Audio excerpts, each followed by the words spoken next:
thì tụi nó tắm tập bè sắm tập hiện tập trang tập tán thì phát rõ chỉ ta không bị thì ngay phải nói thì tập trung chân mình hết tình hạn tổ hợp chứ còn chân mình khẩn dân anh em tôi mình là chọn là bậc tiền dân tụi nào tụi này thì được cái xin nó bằng thế còn cần ta vô phong được tất ta cần đầu về ta sang nó vô tích chỉ ta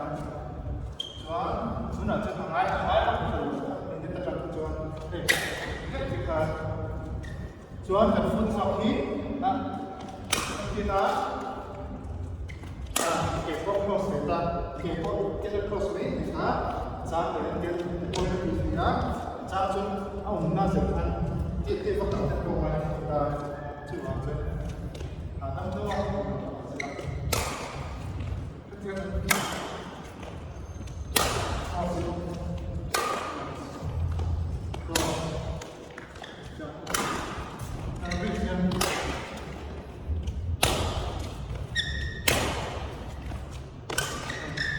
Jangan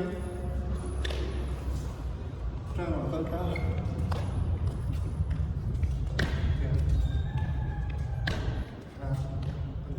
ini jangan backhand ball ini jangan backhand grip le bevel grip kha thei ve ta dole heti dong po khan slice sa kan yo du chol heti dong ni kan ma dole heti backhand zone po tamo backhand namin backhand grip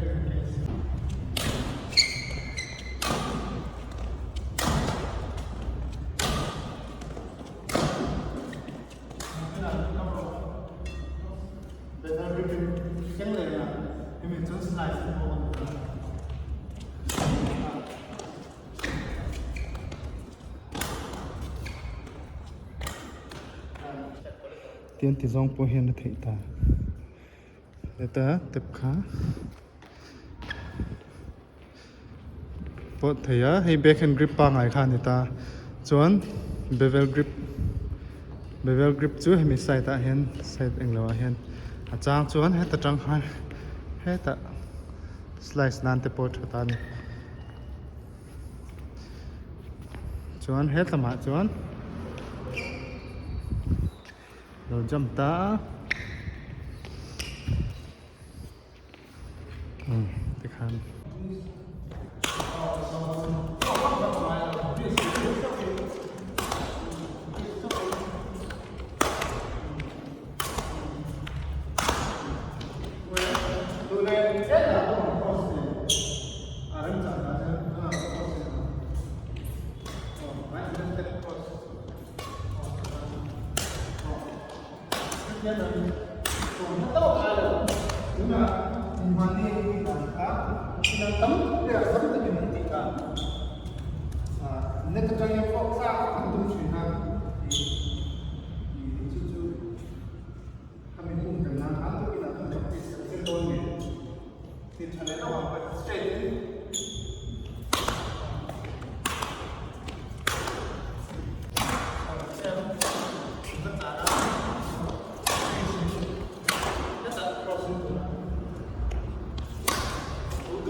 Tép bằng đó thì bây giờ lại thì bộ hiện ra thân chứ thấy to cái nó tiên thì ta khăn nên tôi là trong chân vô phát ngay là vô phát chôn là nên nó lại lắm được vô phát chôn tên thì bây giờ chỉ nó tăng số tiền của chuộc chuyển ta thì kami ngay là khán cái tiền tiền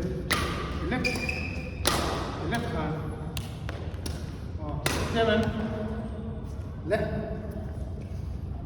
khát thì xong rồi cái khát thì nồng sao rồi thế rồi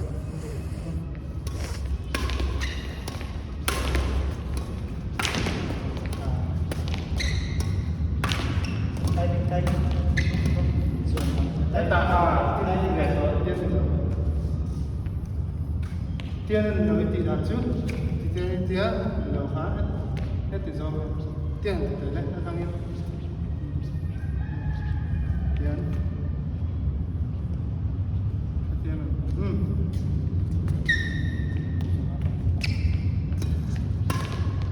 tiền rất là ăn một hai lần ôi muốn là tôi ai không em ai đâu em Krista thì hết là biết rất là hơn một lần net tập tiếp xin được đúng không thì này rất tốt rồi nha